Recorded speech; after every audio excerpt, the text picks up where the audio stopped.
ఓం శాంతి 16/5/2025 సాకార ఈశ్వరీయ మధుర మహావాక్యాలు.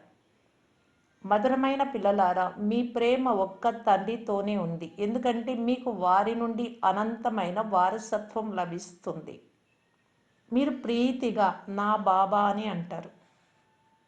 ప్రశ్న: ఏ దేహధారి మాటలను తండ్రి మాటలతో పోల్చలేరు? ఎందుకు?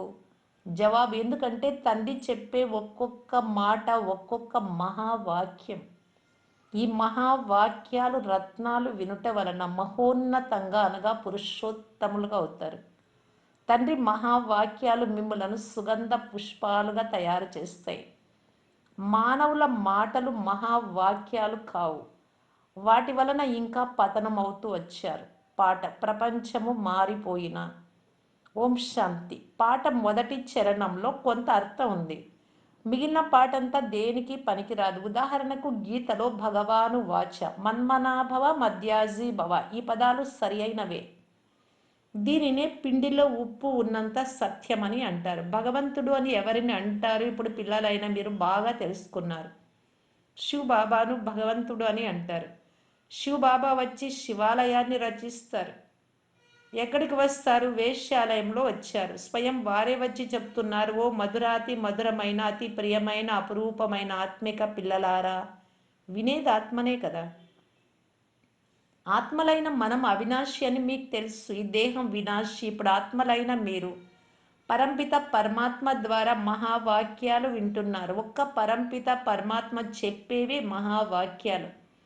అవి మహోన్నత పురుషులుగా పురుషోత్తములుగా చేస్తాయి. మిగిలిన గురువులు మహాత్ములు మొదలైన వారు ఎవరైతే ఉన్నారో వారి వాక్యాలు మహావాక్యాలు కావు.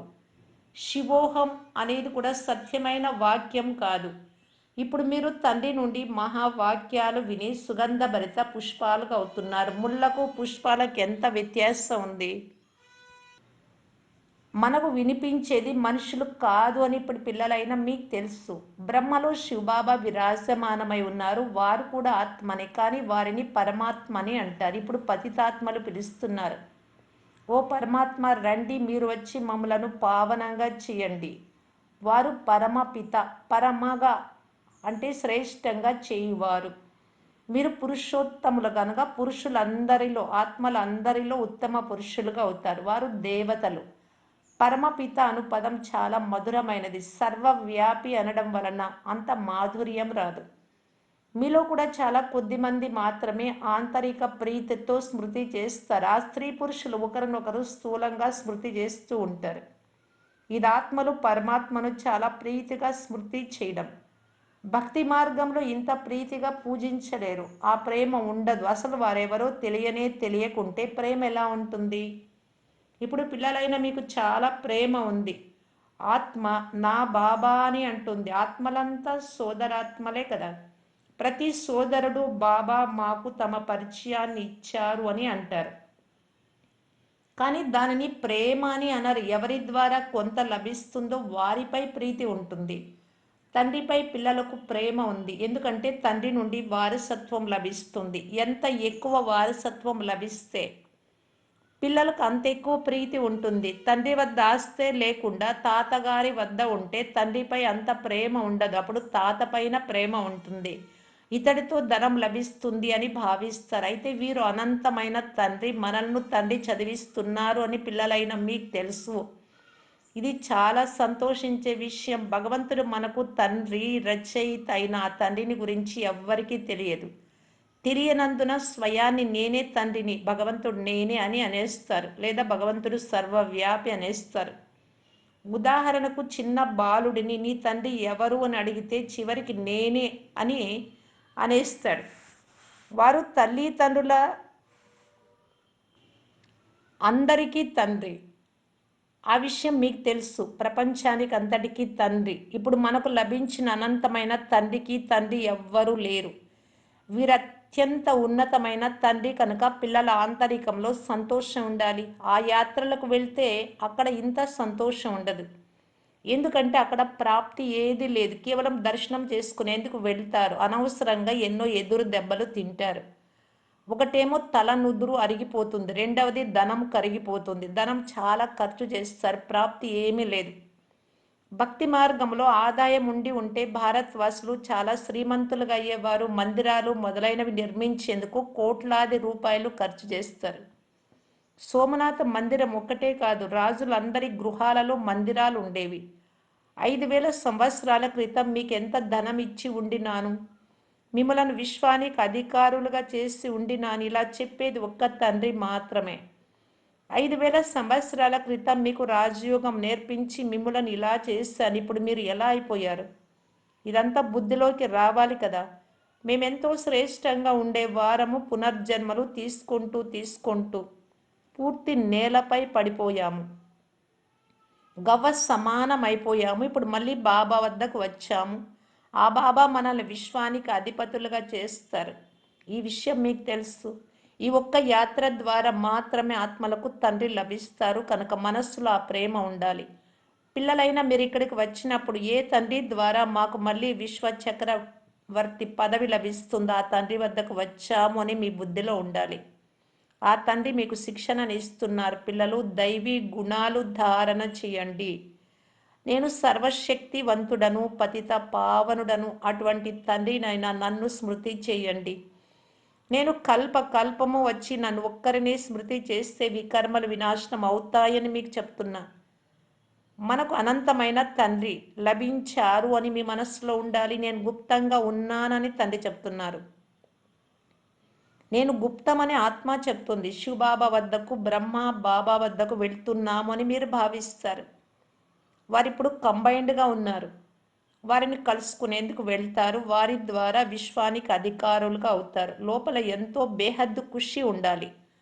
మధుబనానికి వచ్చేందుకు మీ ఇంటి నుండి బయలుదేరినప్పుడు లోపల గద్గదం అవ్వాలి. ఎందుకంటే తండ్రి మనల్ని చదివించేందుకు వచ్చారు. దైవీ గుణాలను ధారణ చేసేందుకు యుక్తులు తెలుపుతారు. ఇంటి నుండి బయలుదేరే సమయంలో లోపల ఈ ఖుషి ఉండాలి. ఉదాహరణకు కన్య తన పతిని కలుసుకున్నప్పుడు నగలు మొదలైనవి ధరిస్తుంది, ముఖం వికసిస్తుంది. అయితే దుఃఖం పొందేందుకు ఆ కన్య ముఖం వికసిస్తుంది, కానీ మీ ముఖం సదా సుఖం పొందేందుకు వికసిస్తుంది. కనుక ఇటువంటి తండ్రి వద్దకు వచ్చు సమయంలో మీకు ఎంత సంతోషం ఉండాలి. ఇప్పుడు మనకు అనంతమైన తండ్రి లభించారు. సత్యుగంలోకి వెళ్తాం. తర్వాత డిగ్రీ తగ్గిపోతుంది. ఇప్పుడైతే బ్రాహ్మణులైన మీరు ఈశ్వరీయ సంతానం, మిమ్మలను భగవంతుడు కూర్చొని చదివిస్తూ ఉన్నారు. వారు మీకు తండ్రి, టీచర్ కూడా. చదివిస్తున్నారు అంటే టీచర్. అంతేకాక పావనంగా చేసి వెంట కూడా తీసుకెళ్తారు. సద్గురు అయినారు. ఇప్పుడు ఆత్మలైన మీరు ఈ చీచి రావణ రాజ్యం నుండి విడుదలవుతారు. ఆంతరికంలో అపారమైన ఖుషి ఉండాలి. తండ్రి విశ్వానికి యజమానులుగా చేస్తూ ఉంటే మరి ఎంత బాగా చదువుకోవాలి. విద్యార్థులు బాగా చదువుకుంటే మంచి మార్కులతో పాస్ అవుతారు. బాబా మేము శ్రీ నారాయణుడిగా అవుతామని పిల్లలు అంటారు. సత్యనారాయణుడి కథ అనగా నరుని నుండి నారాయణుడిగా అయ్యే కథ ఇది.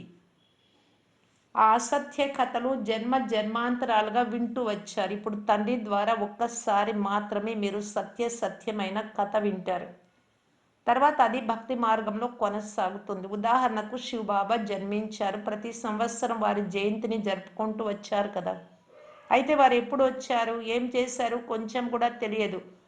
పోనీ కృష్ణ జయంతి జరుపుకుంటారు. కృష్ణుడు కూడా ఎప్పుడు వచ్చారో, ఎలా వచ్చారో కొంచెం కూడా తెలియదు. కంసపురంలో వస్తారని అంటారు. అయితే ఈ పతిత ప్రపంచంలో కృష్ణుడు జన్మ ఎలా తీసుకుంటారు?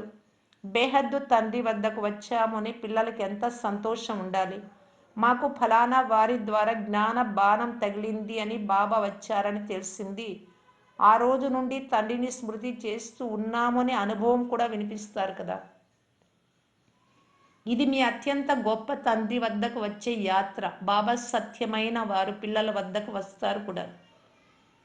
మిగిలిన మనుషులు చేసేవి జడ యాత్రలు. ఇక్కడ తండ్రి చైతన్యంగా ఉన్నారు. ఆత్మలైన మనం ఎలా మాట్లాడతామో అలా పరమాత్మ తండ్రి కూడా శరీరం ద్వారా మాట్లాడతారు. ఈ చదువు భవిష్య 21 జన్మల శరీర నిర్వహణ కొరకు. ఆ చదువు కేవలం ఒక్క జన్మ కొరకే. ఇప్పుడు ఏ చదువు చదువుకోవాలి, లేక ఏ వ్యాపారం చేయాలి, రెండు చేయమని తండ్రి చెప్తున్నారు. సన్యాసుల వలె ఇల్లు వాకిళ్ళు వదిలి అడవులకు వెళ్ళరాదు. ఇది ప్రవృత్తి మార్గం కదా. ఈ చదువు రెండింటి కొరకు. అందరూ చదవరు కూడా. కొంతమంది బాగా చదువుకుంటారు, కొంతమంది తక్కువ చదువుకుంటారు, కొంతమందికి వెంటనే బాణం తగులుతుంది, కొంతమంది వేడి పెనం వలె మాట్లాడుతూ ఉంటారు. వేడి పెనం మీద నీటి చుక్క కూడా ఉండదు, జారిపోతుంది. అలాగా జ్ఞానం అనేది వీరిలో నిలబడదు. కొంతమంది అర్థం చేసుకునేందుకు ప్రయత్నిస్తాము అని అంటారు, కొంతమంది ఇవి ఏకాంతంలో అర్థం చేసుకోవాల్సిన విషయాలని అంటారు అదృశ్యమైపోతారు.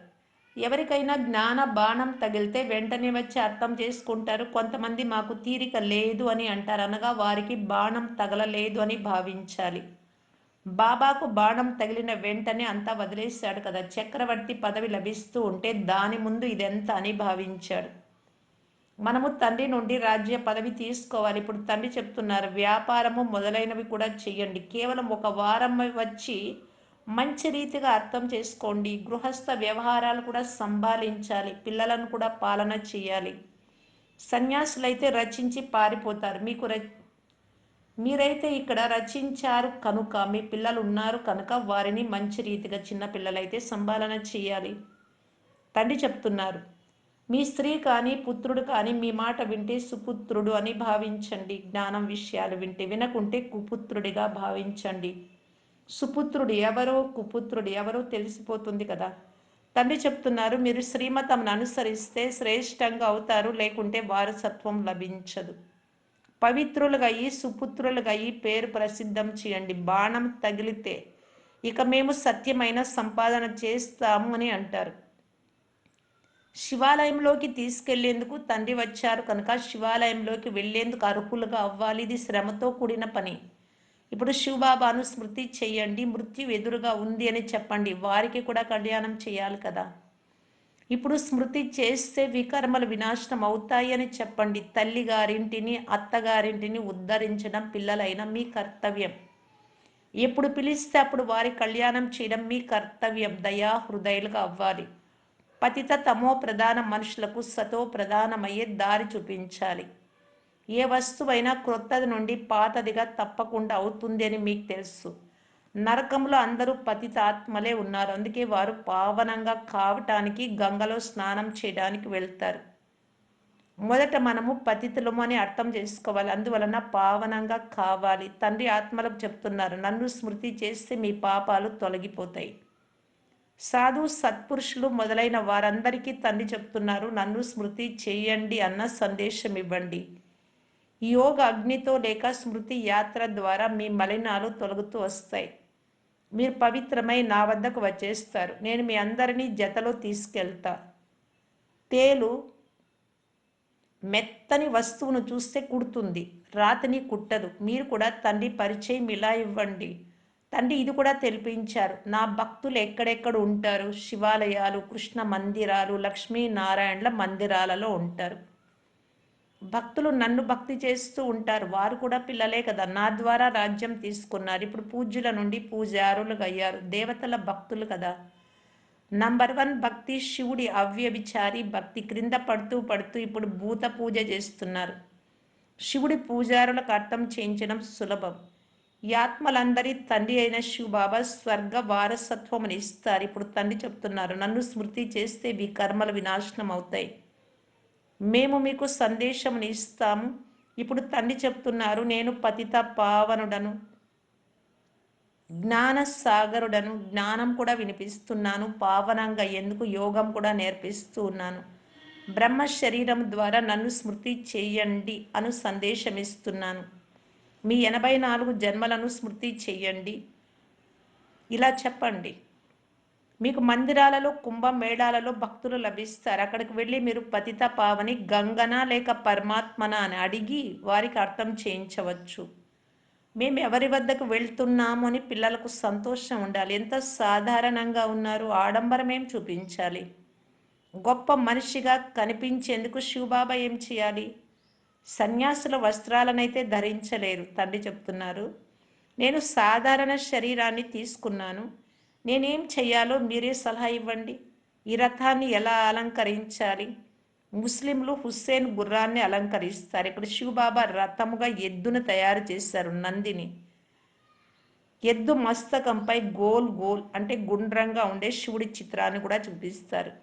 ఇప్పుడు శివబాబా ఎద్దులో ఎలా వస్తారు? మందిరంలో నందిని ఎందుకు ఉంచారు? శంకరుడి వాహనం అని అంటారు. సూక్ష్మవతనంలో ఉండే శంకరుడికి వాహనం ఉంటుందా? ఇవన్నీ భక్తి మార్గంలోనివి. డ్రామాలు నిర్ణయించబడి ఉన్నాయి. అచ్చా, మధురాతి మధురమైన అపురూపమైన పిల్లలకు మాతా పిత బాప్ దాదాల ప్రియ స్మృతులు మరియు గుడ్ మార్నింగ్. ఆత్మిక పిల్లలకు ఆత్మిక తండ్రి నమస్తే. ధారణ కొరకు ముఖ్య సారం ఫస్ట్ పాయింట్. ఇప్పుడు మేము సత్యమైన సంపాదన చేస్తాము అని, స్వయాన్ని శివాలయంలోకి వెళ్ళేందుకు అర్హులుగా తయారు చేసుకుంటాము అని, సుపుత్రులుగా ఈ శ్రీమతాన్ని అనుసరించి తండ్రి పేరును ప్రసిద్ధం చేస్తాము అని మీకు మీరే ప్రతిజ్ఞ చేసుకోండి. సెకండ్ పాయింట్, దయా హృదయులుగా అయ్యి తమో ప్రధాన మనుషులను సతో ప్రధానంగా చేయాలి. అందరికీ కళ్యాణం చేయాలి. మృత్యువుకు ముందే అందరికీ తండ్రి స్మృతిని ఇప్పించాలి. వరదానం, ప్రతి మనుష్యాత్మకు తమ 3 కాలాల దర్శనం చేయించే దివ్య దర్పణ భవ. పిల్లలైన మీరు ఇప్పుడు ఎటువంటి దివ్య దర్పణంగా అవ్వాలి అంటే, ఆ దర్పణం ద్వారా ప్రతి మనుష్యాత్మ తమ 3 కాలాలను దర్శనం చేసుకోగలగాలి. నేను ఎలా ఉండేవాడిని, ఇప్పుడు ఎలా ఉన్నాను, భవిష్యత్తులో ఎలా అవుతాను అనేది వారికి స్పష్టంగా కనిపించాలి. ముక్తిలోకి వెళ్ళాలి మరియు స్వర్గంలోకి వెళ్ళాలి అనే అనేక జన్మల దాహం అనేక మందికి ఉంది. అనేక జన్మల ఆశ ఇప్పుడు పూర్తి అవుతుంది అని ఎప్పుడైతే తెలుసుకుంటారో, అనగా అనుభవం చేస్తారో మరియు చూస్తారో, అప్పుడు సహజంగానే తండ్రి నుండి వారసత్వం తీసుకునేందుకు ఆకర్షితులై వస్తారు. స్లోగన్, ఒకే బలం ఒకే నమ్మకం, ఏక్ బల్ ఏక్ భరోసా. ఈ పాఠాన్ని సదా పక్కాగా ఉంచుకోండి. బాబా పైనే నాకు నమ్మకం ఉంది, బాబానే నా బలం, అంతే. ఒక్క బాబానే నా సర్వస్వం, ఒక్క బాబాతోటే నాకు సర్వ సంబంధాలు, బాబా తప్ప నాకు ఇంకెవ్వరూ లేరు. ఈ పాఠాన్ని సదా పక్కాగా ఉంచుకుంటే సుడిగుండం నుండి ఎలాంటి పరిస్థితులు వచ్చినా సులభంగా బయటపడతారు. అవ్యక్త సూచన, ఆత్మిక రాయల్టీ మరియు పవిత్రత పర్సనాలిటీని ధారణ చేయటానికి బాప్దాదా తెలియజేస్తున్నారు. ఎప్పుడైతే మీరు మీ ప్యూరిటీ యొక్క, పవిత్రత యొక్క రాయల్టీలో ఉంటారో, అప్పుడు వారస క్వాలిటీ ప్రత్యక్షమవుతుంది. మంచి పదవులు తీసుకుని రాయల్ ఫ్యామిలీలో వచ్చేటటువంటి క్వాలిటీస్, అలాంటి వారసుల క్వాలిటీ ప్రత్యక్షమవుతుంది. ఎక్కడ హద్దు ఆకర్షణలో మీ కళ్ళు మునిగిపోరాదు. వారసులు అంటే అధికారులు కనుక ఇక్కడ ఎవరైతే సదా అధికారి స్థితిలో, నేను ఆత్మ, దేహానికి యజమాని, దేహం తర్వాతనే ఇంకన్నీ, ఈ అధికారి స్థితిలో ఉంటారో, ఎప్పుడు మాయకు ఆధీనులుగా అవ్వరో, అధికారి తనం యొక్క శుభప్రదమైన నశలో ఉంటారో, అటువంటి అధికారి స్థితిలో ఉండేవారే అక్కడ కూడా అధికారులుగా అవుతారు. స్వరాజ్య అధికారి ఇక్కడైతే స్వరాజ్యాన్ని నడిపించగలిగితే, అక్కడ విశ్వరాజ్యానికి అధికారి కాగలుగుతారు. ఓం శాంతి.